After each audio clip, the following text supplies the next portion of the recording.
Grow 'em Big with Steve Bartylla. Brought to you by Huntworth and these other fine sponsors.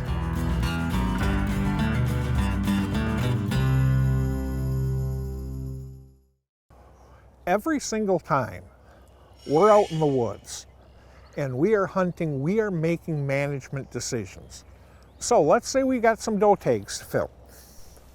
What does we actually try to target is going to make a difference in our future hunting efforts.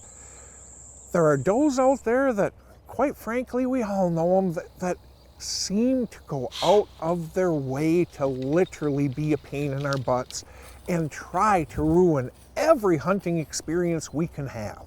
Okay, they do it by picking us out of the stands over and over and over, and then when they do, they bob their heads, they stomp, they snort for gosh knows how long before they finally end up taking off and go running out and clearing the field. Okay, those does tend to work against our goals. Okay, the does that are betting on the neighbors, if we're managing, the does that are betting on the neighbors, jumping our fence, eating our groceries all night long, and then going back, well, eventually they're gonna smell pretty.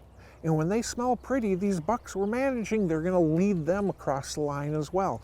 Now that is all 100% just the way things play out. It's real, it's reality, such is life.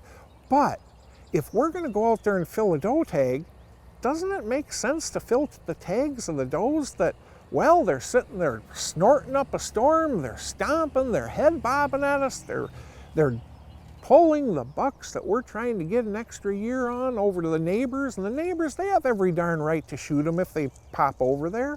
Now, those are the ones that do us the most benefit by targeting. Okay, now let's take that family group of does, that matriarch, who's generally speaking, the oldest doe that's leading her family clan. She's bedding exactly where we want her to bed.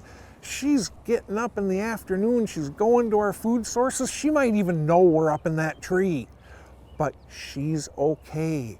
We've trained her to accept this, that we're just a natural part of her environment. In situations like that, that is a doe that is doing exactly what we want her to do. In a situation like, you leave her alone. Oftentimes you treat her like a sacred cow. You do not harass her and her group in any way, shape, or form.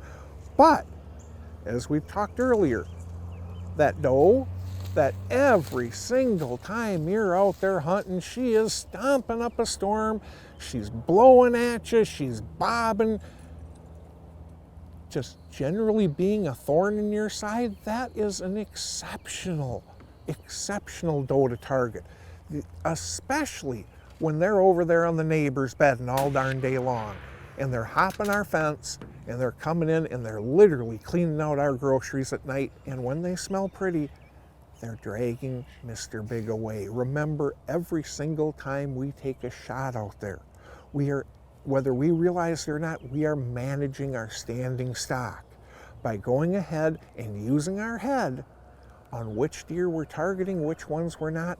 We're doing nothing but ourselves favors in the future. Final thoughts, brought to you by Huntworth. Every single time we go out in the woods, we are making management decisions. Do we shoot this animal? Do we pass this animal? When we are doing that, doesn't it make sense to target the animals that are going to benefit our hunting by removing them the most in the future? It sure does. At least it does to me. And the other thing is always realize that if you're trying to build your numbers, shooting does is not the way to go. If you're trying to reduce deer numbers, shooting does is very necessary. Keep those things in mind and you're going to be much further off.